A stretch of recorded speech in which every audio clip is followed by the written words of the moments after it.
This is Seventh Generation Warfare, and I am your current host, John Nelson. In this episode, we'll be continuing to look at Marine Corps Doctrinal Publication number 1, Warfighting. We're still in Chapter 1, but we are making our way through it. In this episode, we'll be talking about disorder.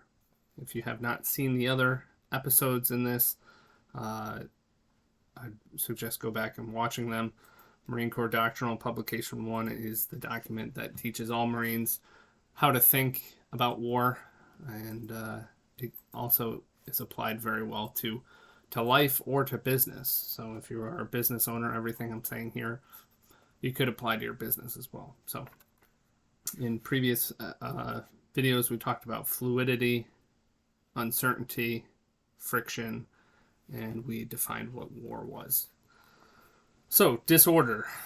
In an environment of friction, uncertainty, and fluidity, war gravitates naturally towards disorder. Makes sense. Like the other attributes of war, disorder is an inherent characteristic of war. We can never eliminate it, and in the heat of battle, plans will go awry.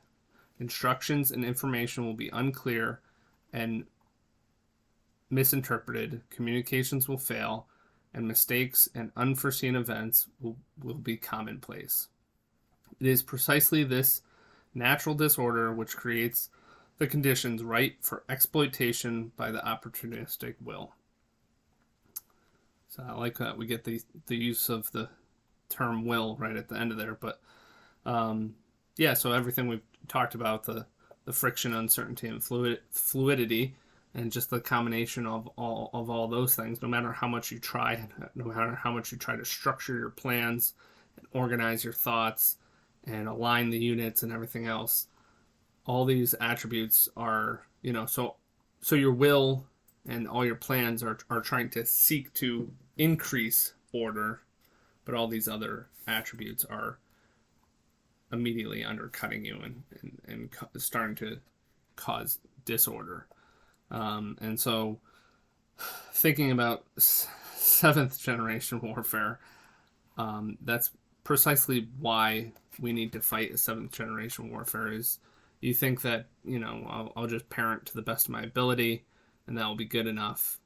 But if you're not making these conscious plans and you're not trying to fight against the natural order of disorder, humans we have the ability to create order, but there's entropy in the environment, all those, with thermodynamics, things gravitate towards disorder, right? So our generation, our lineage will gravitate towards disorder if we do not step in the way and make conscious effort to push back that effort. So that's why we're fighting seventh generation warfare, to fight against disorder. Back into the book. Each encounter in war will usually tend to grow increasingly disordered over time. As the situation changes continuously, we are forced to improvise again and again until finally our actions have little, if any, resemblance to the original scheme. So, adapt and overcome. That's the, just go with the 70% solution, but improvise again and again. That's also the OODA loop, if you're familiar. Observe, orient, decide, act.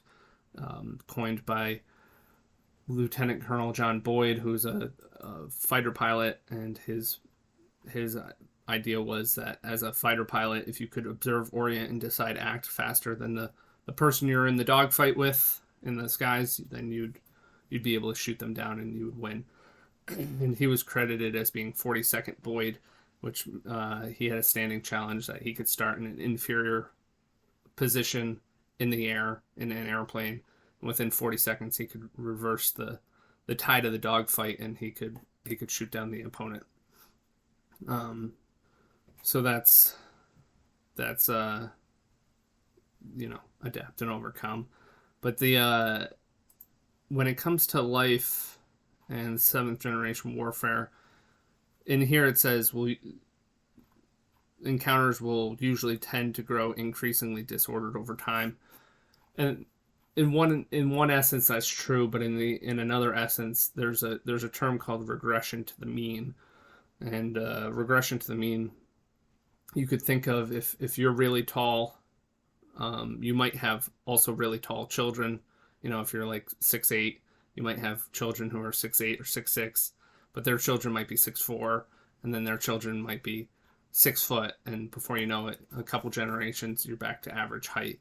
And the same could be true for intelligence. If you have an IQ of 140, or even if you have an IQ of 70, that there's a regression to the mean, to the average, that you'll just become average.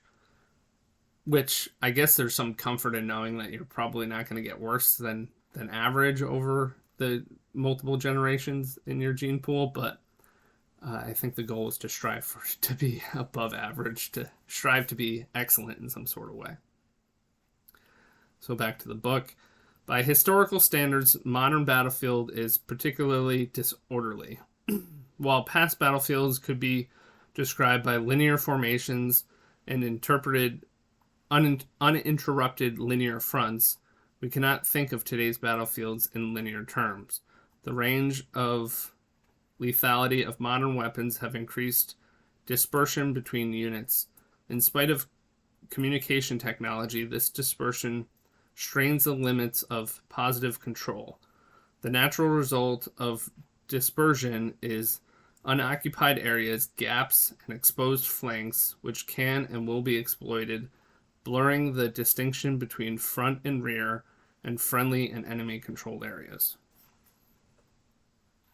Yeah, so if you think of, battles where people are lining up with muskets in lines, and they're just facing off front to front and firing each other down, that had a lot more order, a lot more sense of control from the commander's perspective than a modern warfare that is more three-dimensional. You got planes in the sky, you have artillery firing from the rear, and all these weapons are making the frontline forces disperse and leave gaps in the formation, and then they're leaving their sides exposed, which is a vulnerability.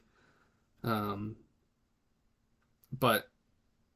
when it comes to seventh generation warfare, you'd have to think of your front, as all the efforts that you're engaging in your life, your family, your household, your finances, your career, all these things. Maybe back in the day, there was a multi-generational family living in one farmhouse, operating on one farm. They had very little gaps in their effort. It was a very unified front. But now people are, both husband and wife are working. They're commuting 30 minutes in opposite directions. Their kids are off at a daycare or something. There's all kinds of fronts and gaps and vulnerabilities that open up because of that. The occurrences of war will not unfold like clockwork. We cannot hope to impose precise positive control over events. The best we can hope for is to impose a general framework of order on the disorder, to influence the general flow of action rather than try to control each event.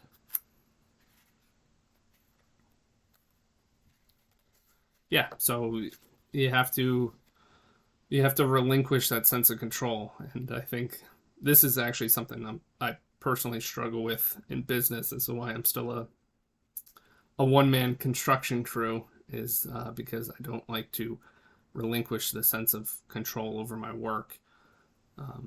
That if I take on employees, I'm allowing additional disorder, and the best I would be able to do if I had those employees would be, the best we can hope for is to impose general framework of order on the disorder.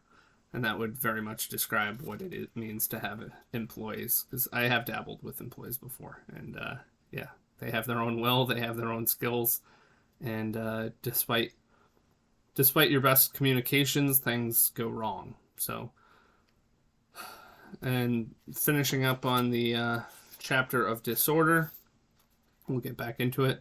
If we are to win, we must be able to operate in a disorderly environment. In fact, we must not only be able to fight effectively In the face of disorder, we should seek to generate disorder and use it as a weapon against our opponent. And that's certainly clear in war, because disorder is going to be a destructive force, and you are trying to, in third generation warfare, you're trying to destroy your enemy. So it only makes sense that you should try to cause disorder for them. In sixth and seventh generation warfare, it's non-violent, or the goal is non-violent warfare. So you're not looking to you hopefully are not causing disorder for anyone else. The goal is to increase order. In sixth generation warfare, it's increase the order of your own life, and in seventh generation warfare, you're trying to increase the order of your entire family, not only the currently living members, but also the members of your family yet to come.